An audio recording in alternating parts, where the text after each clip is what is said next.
அந்த மற்ற cocktail party மற்ற ஆங்கிலோ இண்டியன்ஸ் இவங்களுடைய விழாக்கெல்லாம் போகும்போது வேறு வழி இல்லைண்ணே, நான் அதில் ஒதுங்கி நின்னா என்னை ஜாதி பிரஷ்டம் பண்ணிடுவாங்க,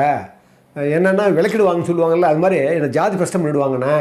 வேறு வழி இல்லைண்ணேன்னு சொன்ன உடனே அப்பவும் கோவப்பட்டாராம். அப்போ நீங்கள் குடிக்கலாம்,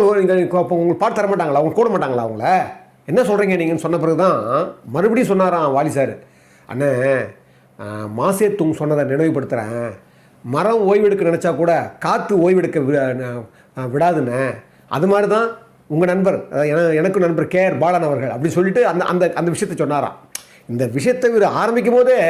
அண்ணே நான் எதிர்த்து பேசுகிறேன்னு நினச்சக்கூடாதுண்ணே அப்படின்னு ரொம்பவும்,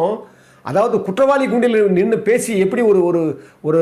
பாவ மன்னிப்பு கேட்பானோ அந்த நிலையில் தான் நாங்கள் பேசினேன். என்ன பாருங்கள், எம்ஜிஆருங்கிறத அதெல்லாம் சொல்லிட்டு கடைசியில் தான் சொன்னாராம், அந்த பிரமுகர் வந்து